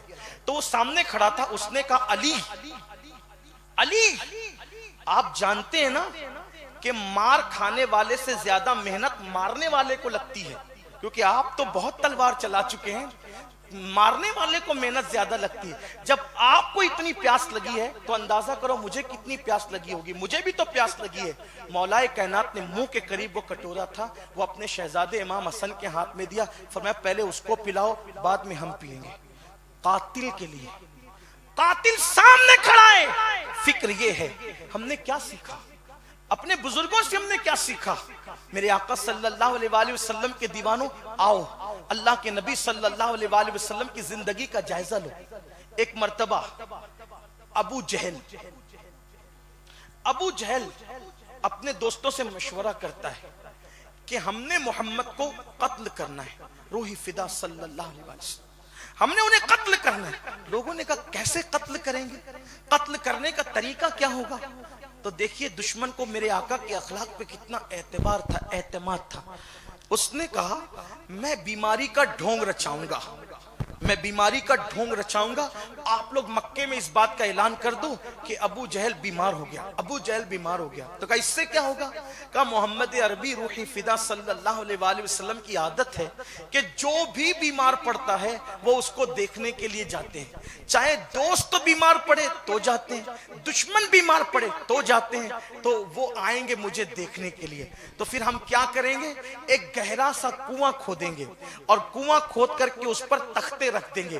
ایک تختے میں رسی ڈال دیں گے اور میں اس کو بستر میں لے کے لیٹ جاؤں گا. جیسے ہی محمد عربی اس تختے پہ قدم رکھیں گے ہم وہ تختہ کھینچ لیں گے. جیسے ہی کھینچ لیں گے تو اس گڑھے کے اندر محمد عربی گر جائیں گے اور معاذ اللہ اندر چلے جائیں گے. ہم وہ تختہ لگا دیں گے اور اس کا منہ بند کر دیں گے. اس طریقے سے معاذ اللہ محمد عربی روحی فدا صلی اللہ علیہ وآلہ وسلم کا خاتمہ ہو جائے گا. آپ پہلے غور کریں کہ اللہ اکبر، ایک دشمن کو کتنا یقین ہے میرے آقا پر کہ میں بیمار پڑوں گا تو مجھے دیکھنے کے لیے وہ آئیں گے. اور اس نے سارا پلان سیٹ کیا اور پھر وہ جھوٹ موٹ کا بیمار بھی پڑ گیا، اس کی بیماری کا چرچا بھی مکے میں ہو گیا. اور پھر یہ ہوا قربان، میرے آقا کو جب خبر ملی کہ ابو جہل بیمار ہے تو میرے سرکار اس کو دیکھنے کے لیے اس کے گھر کی طرف بھی آئے. جیسے ہی دروازے پہ پہنچے جبریل امین آئے اور عرض کی یا رسول اللہ، اللہ کی حکمت یہ کہ آپ یہیں سے اب واپس ہو جائیں. توجہ کرنا، کیا کہا؟ اللہ کی حکمت یہ کہ آپ یہیں سے واپس ہو جائیں. اب یہاں پہنچ کر کچھ لوگ یہ باتیں کرتے، اگر ان کو علم غیب ہوتا تو وہ وہاں تک کے کیوں آتے؟ میں کہتا ان کو علم غیب آپ کے علم میں نہیں تو اللہ کو تو علم غیب ہے. گھر سے چلے تو گھر پر ہی روکنا چاہیے تھا، گھر پہ نہیں روکا، اللہ نے ابو جہل کے دروازے پہ روکا کہ آپ واپس ہو جائیں. تو اللہ کے ہر کام میں حکمت ہے. نبی پہ اعتراض نہ کیا کرو، نبی کے حوالے سے اس طرح کی باتیں نہ کیا کرو، یہ بے ادبی ہے. اللہ نے محبوب کو کتنا دیا وہ خود فرماتا ہے علمہ شدید القوا، وہ قوت والے نے اپنے محبوب کو سکھایا. اور کتنا سکھایا؟ وعلمک ما لم تکن تعلم وکان فضل اللہ علیک عظیما. جو کچھ آپ نہیں جانتے تھے وہ سب کچھ ہم نے نے آپ کو سکھا دیا. اللہ اکبر. اور یہاں باتیں ہوتی ہے ان کو تو اتنا ہی پتا, ان کو تو اتنا ہی پتا. میرے عزیز ایسی باتیں نہ کیا کر. جب تو اپنے باپ کے لیے ایسی بات نہیں کرتا تو تو رسول پاک کے لیے جن کا کلمہ پڑھتا ہے ان کے لیے ایسی باتیں کیوں کرتا ہے؟ اس سے تیری بدبختی ظاہر ہوتی ہے, اس سے تو جہنم کی طرف پڑتا ہے, اس سے تیری تباہی کا سامان پیدا ہوتا ہے. اللہ اکبر. تو بہرحال ابو جہل کے دروازے پہ پہنچے. وہاں جبریل امین آ کے کہتے ہیں یا رسول اللہ آپ یہیں سے واپس ہو جائیں آقا. اللہ تعالیٰ کی حکمت یہ ہے, حضور کو جب ابو جہل نے دیکھا اپنے دروازے تک آتے اور جب حضور کو واپس پلٹ کر جاتے دیکھا وہ گھبرا گیا, بوکھلا گیا, اور پھر وہ حضور کو بلانے کے لیے خود دوڑا. جیسے ہی دوڑا وہ تو اسی تختے پر اس کا پیر پڑا لاشعوری طور پہ اور اسی گڑھے کے اندر وہ گر گیا. اتنا گہرا گڑھا تھا کہ اس کو کوئی نکال نہ سکا. ابو جہل نے کہا اگر مجھے اس سے کوئی نکال سکتا ہے ایک ہی ذات ہے, وہ محمد عربی کی ذات. آپ دیکھیں, غور فرمائیں, یہ یاد رکھیے نفلی عبادتیں اپنی جگہ, لیکن اللہ کے رسول علیہ السلام فرماتے ہیں پلسرات پر پار لگانے والی سب سے زیادہ جو چیز ہے وہ تمہارے اخلاق. میزان پر سب سے بھاری جو چیز ہے وہ تمہارے اخلاق. اللہ کے نزدیک سب سے پسندیدہ جو چیز ہے وہ تمہارے اخلاق. ابو جہل جیسا کہہ رہا ہے کہ مجھے اگر اس کنویں سے اس گڑھے سے کوئی باہر نکالے گا تو محمد عربی نکال سکتے, کوئی نہیں نکال سکتا. جاؤ ان کو کہو وہ مجھے نکالیں. اور حیرت ہے حضور کو بتا دیا گیا کہ یا رسول اللہ اس نے گڑھا آپ کے لیے کھودا, آپ کو شہید کرنا چاہتا تھا, آپ کا قصہ ختم کرنا چاہتا تھا. اب وہ کنویں میں گیا. میرے اور آپ کی طرح کوئی ہوتا تو وہ لوگ کیسے باتیں کرتا, لیکن وہ رحمت للعالمین انسان کامل سید العالمین مصطفیٰ جان رحمت تشریف لائے اور اس گڑھے کے کنارے پہ کھڑے ہو کے فرماتے ہیں ابو جہل تو کہتا ہے کہ میں تجھے نکالوں, میں تجھے نکال دوں گا, لیکن مجھے بتا اگر میں نے نکال دیا تو کیا تو نبی مان لے گا؟ اس نے کہا بالکل مان لوں گا اگر آپ نے مجھے نکال دیا تو میرے آقا علیہ السلام نے اپنا ہاتھ اس گڑھے کے اندر ڈالا اور حضور کا معجزہ یہ دیکھنے میں آیا کہ حضور کا خوبصورت ہاتھ اس گڑھے کے اندر اس کے ہاتھ میں پہنچا اور پلک کے جھپکتے میرے آقا نے اس کو باہر نکالا. پھر آقا نے فرمایا ابو جہل میں نے اپنا منصوب. حضرت آئے, اچھا آئیے حضرت کا استقبال کر لیں.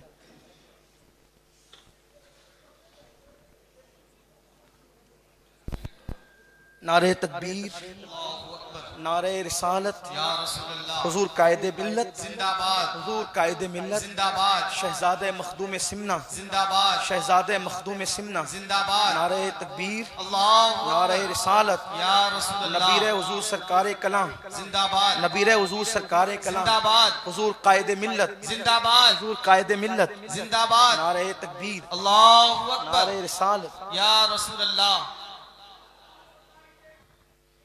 نعرہ تکبیر, نعرہ رسالت, حضور قائد ملت, حضور قائد ملت, صاحب سجادہ. نعرہ تکبیر, نعرہ رسالت, حضرت قائد ملت اشرفی دولا. نعرہ تکبیر, نعرہ رسالت, اولاد رسول, سیر بطول, علی کا خون. نعرہ تکبیر, نعرہ رسالت. بھائی تمامی حضرات تھوڑی دیر کے لیے بیٹھ جائیں تھوڑی دیر کے لیے. جو اسٹیج پر ہے وہ بیٹھ جائیں, آپ لوگ بھی بیٹھ جائیں حضرت, تمامی حضرات.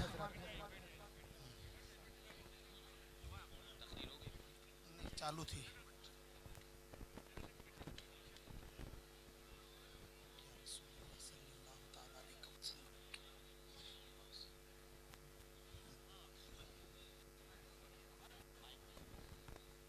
بھائی تمامی حضرات ادب و احترام کے ساتھ بیٹھ جائیں انشاءاللہ, اور حضرت سید صاحب کا دیدار کریں اور ثواب کے حقدار بنیں انشاءاللہ. ایک بار سب مل کر درود شریف بلند آواز سے پڑھ لیں. اللہم صلی علی سیدنا ومولانا محمد معدن الجود والکرم والہ الکرام وابنہ الکریم وامتہ الکریمہ یا اکرم الاکرمین وبارک وسلم صلاۃ و سلام علیک یا رسول اللہ صلی اللہ تعالی علیہ وسلم۔ یہ میری بھی اور آپ سب کی بے پناہ مشترکہ خوش نصیبی ہے کہ ہماری اہل سنت و جماعت کی وہ خانقاہ جو کم و بیش 650 سال سے ہماری قیادت کر رہی ہے کہ چوچھے مقدسہ، اسی خانقاہ کے عظیم چشم و چراغ حضور سیدی قائد ملت نبی رہ سرکار کلاں شہزادہ حضور شیخ اعظم ہمارے درمیان جلوگر ہیں، حضرت کا دیدار فرمائیں۔ اور یہ وہ خوبصورت چہرے ہیں جو آج بھی ہمیں پیغام دیتے ہیں کہ جب آل رسول کے چہرے کا یہ عالم ہے تو رسول اللہ کے مبارک چہرے کی شان کا عالم کیا ہوگا۔ الحمدللہ تعالی ہماری جماعت کی حقانیت کے لیے بڑی چیز ہے، اور حضور قائد ملت جو ہر محاذ پر ہماری قیادت فرماتے ہیں، حضرت تشریف لائیں۔ وقت تو بہت ہو چکا ہے، میں اپنی کوئی بات نہیں کرتے ہوئے اپنی بات ختم کر دوں 2 جملے پر کہ جس وقت میرے آقا علیہ الصلوۃ والتسلیم نے ابو جہل کو اس گڑھے سے باہر کیا تو آقا نے فرمایا میں نے اپنا وعدہ پورا کیا، اب تو بھی اپنا وعدہ پورا کر دے کہ میں نے تو تجھے نکال دیا نا گڑھے سے۔ تو اس نے دیکھ کر کے کہا اے محمد روحی فدا صلی اللہ علیہ وآلہ وسلم، آج مجھے یقین ہو گیا کہ دنیا میں تم سے بڑا جادوگر کوئی نہیں ہے۔ لیکن اس کے باوجود بھی اللہ کے حبیب علیہ السلام نے پھر ریئیکشن کے طور پر اسے کچھ نہیں فرمایا۔ کافروں کے ساتھ یہ انداز تھا، اور آج ہمارا انداز مومنوں کے ساتھ، اہل ایمان کے ساتھ کیا ہے؟ اس لیے شب برات میں اگر نجات اور مغفرت چاہتے ہو تو اپنے دلوں سے کینوں کو نکالو، ایک دوسرے کو معاف کرو۔ پہلے ہم ایک دوسرے کو معاف کریں گے، زمین والو تم جب ایک دوسرے کو خود معاف کرو گے تو آسمانوں کا خالق آپ کو معاف کر دے گا۔ شب برات میں آپ کی ہماری اللہ مغفرت فرمائے گا۔ اللہ ہم سب کو عمل کی توفیق عطا فرمائے۔ گفتگو کے درمیان اگر کوئی غلطی ہو اللہ تعالیٰ معاف فرمائے۔ استغفر اللہ ربی من کل ذنب واتوب الیہ وما علینا الا البلاغ۔ السلام علیکم ورحمۃ اللہ وبرکاتہ۔